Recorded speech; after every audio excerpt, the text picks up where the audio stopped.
Mahou Shoujo Lyrical Nanoha is an interesting franchise filled with interesting shows, in a way that renders the relative quality of those shows as kind of an afterthought. Nanoha is not often worth watching for being a tightly constructed narrative or for presenting thematic ideas that will cause one to reflect on their life. More often, it's worth watching because of the many strange little details that just can't be found anywhere else. One thing that the franchise became famous for is its surprising cross-genre appeal towards mecha fans, who find themselves attracted to the cool-looking and very mechanical feeling weapons and their weirdly complicated naming schemes. While the first series did introduce the idea of magical girls whose battles were ripped straight from Dragon Ball Z and whose weapons would feel at home in the hands of a giant robot, Nanoha A's opened the floodgates on different weapon types and crazy new forms of attack. Every mage has their own named talking weapon, which has its own set of named attacks, its own unique fighting style, and speaks a different foreign language, and most of them can even morph into several different forms. Early into the series, Nanoha and Fate's weapons, Raging Heart and Bardiche,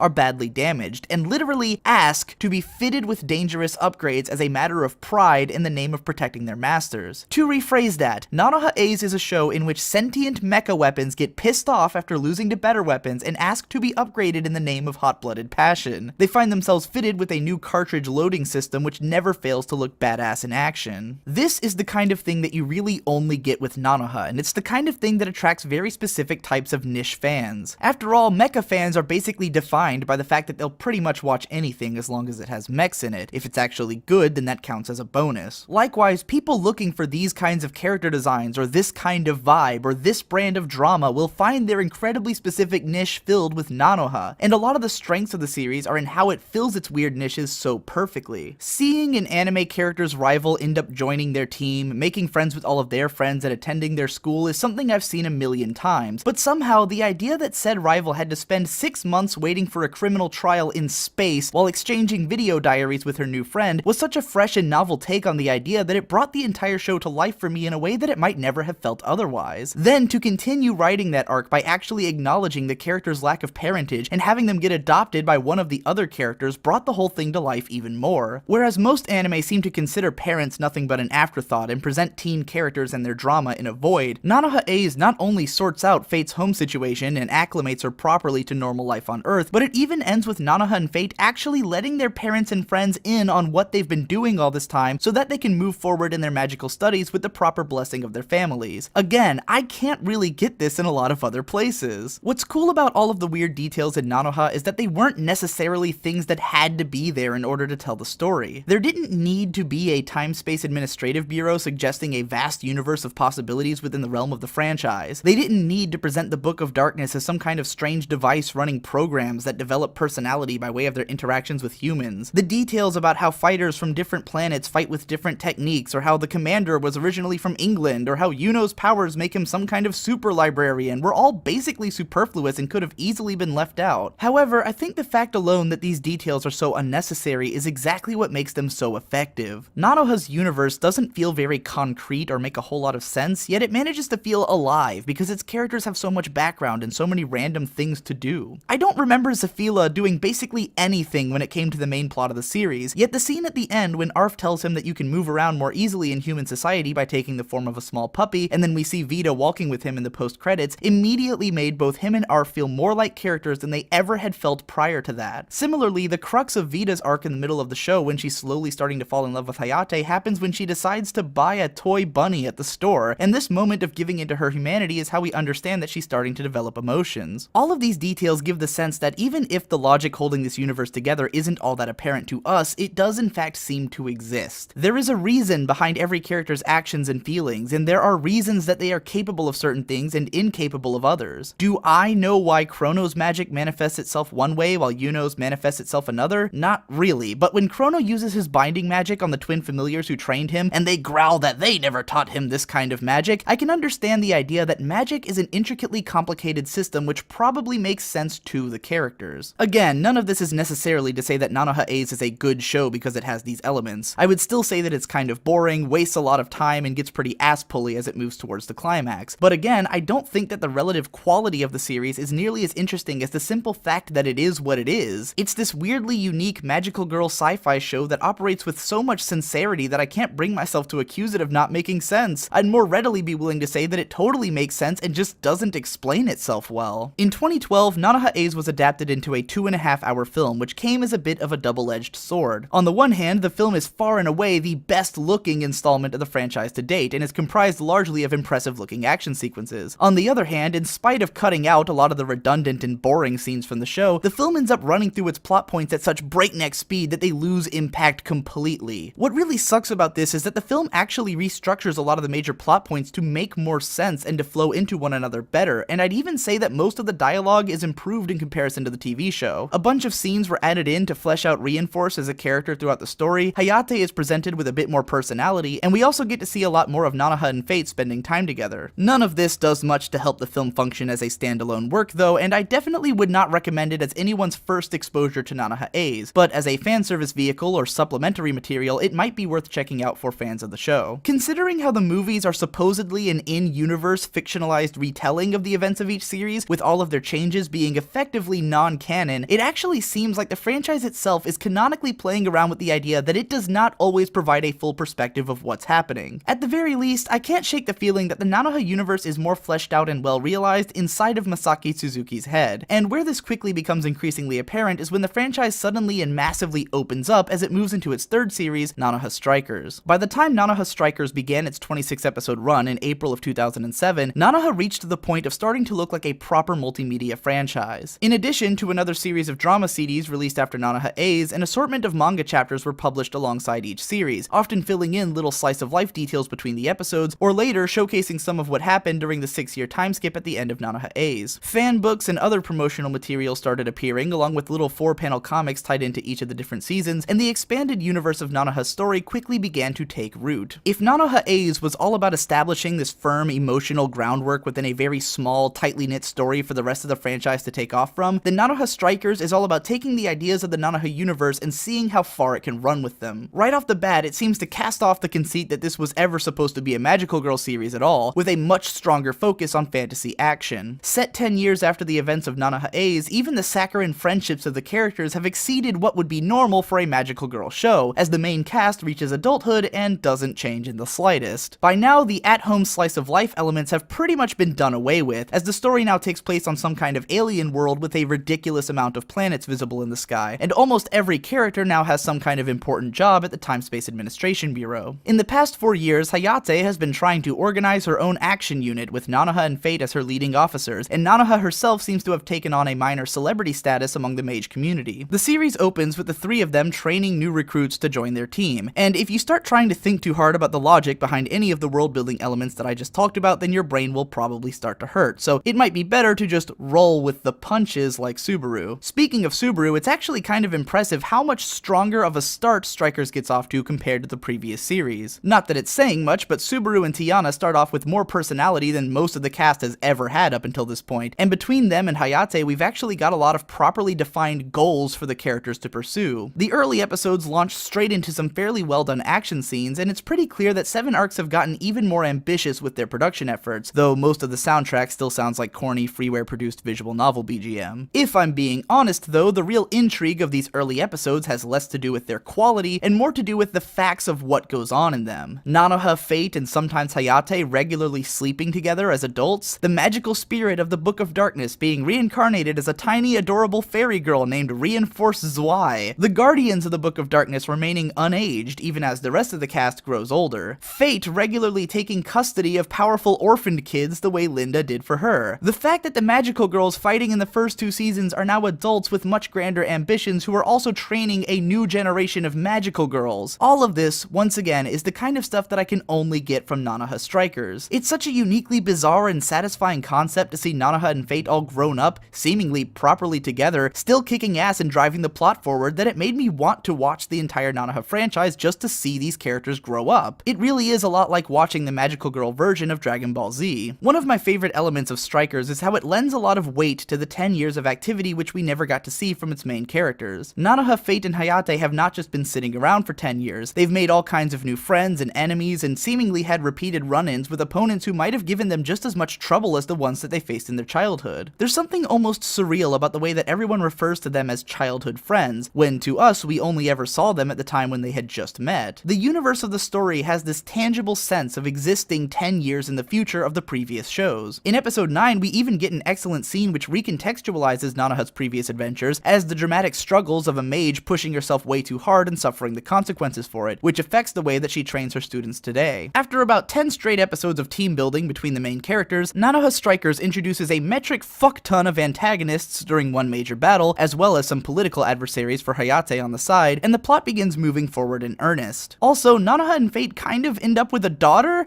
Did I not mention that was gonna happen? Vivio's subplot is by far my favorite thing that happens in the Nanoha franchise, and what finally justified the entire thing to me in the long run. Something about watching Nanoha and Fate trying to play parental roles to this child that they ended up with out of nowhere finally brought their characters to life for me, and indeed the knowledge that this was going to happen was a big part of why I wanted to watch all of Nanoha to begin with. Call it a novelty thing or whatever you want, but I reserve my right to be excited at what is probably the only lesbian couple to grow up and adopt a child in anime history. But none of this is to gloss over the many reasons that Nanoha Strikers is far from a masterpiece. At heart, it's still a dumbass action show with plenty of poorly thought out or downright silly world-building elements. My favorites are whenever the show tries to justify its weird plot contrivances, like when it's explained that Subaru and Ginga were partially taken in because they just happened to look exactly like they were the daughters of the adoptive mother who found them, or when nobody dies in the middle of a huge dramatic battle scene because the villain supposedly just loves people in general, or when the villain turns on a bunch of magical monitors during the final battle for some reason, making it really easy for everyone to communicate. I still don't understand how Fate raised both Ario and Karo in basically the same way, yet never at the same time, in spite of them being the same age and eventually working together. And there's also like a combat nun from the Church of who knows what. It can get really goddamn cheesy. It feels like Masaki Suzuki just writes the outcome that he wants for his characters and then worries about the logic afterwards, usually by brushing said logic under the rug and going along his merry way. Like the shows that came before, Nanoha Strikers is still pretty drawn out and still has some boring episodes, though overall I found myself a lot more invested in the characters and their goals, which left me a lot more willing to stick with them through the slower moments than I had been in the previous seasons. The big action scenes were even more confusing and full of ass pulls than ever before, although the special powers were at their most diverse and exciting. Anytime the show started setting up some kind of big tactical scenario, I found my brain just kind of hazing over until it got to the part where people started punching each other, but at least the consequences of each major battle were a bit more meaningful than those in A's. This isn't ordinarily something I get hung up over in anime, but I was a bit let down by the lack of deaths in some of the major battles, especially considering how many characters there were on both sides of the conflict. But then I also understand the motivation to keep as many characters around as possible for use in future installments. Around episode 20, the plot became convoluted enough that I wasn't entirely sure what the hell was going on, but by the end of the next episode everyone was fighting again, so it didn't really matter all that much. Production-wise, I think Strikers may have been too ambitious for its own good. The moment-to-moment quality of the art and animation is lower than it was in A's, but only because it's trying to do so much more than A's was, with every episode containing way more individual cuts, a much larger number of characters, and no shortage of lengthy action scenes. In the end, I think Strikers is a lot more visually exciting and entertaining than the previous shows, but also reveals a lot more strain on its budget and talent than Nanoha A's did. As corny, cheap, and silly as Nanoha Strikers was, I ultimately couldn't help myself but to enjoy it. Something about the earnest sincerity of all these characters and their struggles had me backing them up every step of the way through the hilariously goofy story, and when the insane 6-episode climactic battle happened, I was more or less on board for the entire thing. Strikers ended up being easily my favorite of the first 3 shows, if only because it had so much more stuff going on and was so much more exciting to watch. For a lot of fans, Strikers has been more or less the end of the Nanoha series for the past 8 years. While the first 2 seasons were adapted into films in 2010 and 2012, there wouldn't be a proper new anime installment of the franchise until 2015. However, that's not to say that the series went quiet, it simply shifted its medium of focus. In part 3 of this Nanoha retrospective, we'll be taking a look at the manga sequels and spin-offs which started running in the wake of Nanoha Strikers, as well as exploring some of the anime and manga which have been directly influenced by the Nanoha series. Be sure to join me then, and if you have any thoughts about Nanoha A's or Strikers, then be sure to leave them in the comments below. This video was once again edited by the Devu, whose channel is a lot like mine but with a broader focus and is very much deserving of your attention. If you enjoyed this video and want to help us to create more like it, then please support my channel via Patreon or PayPal by following the links below. Thanks again for watching, and I'll see you in the next one.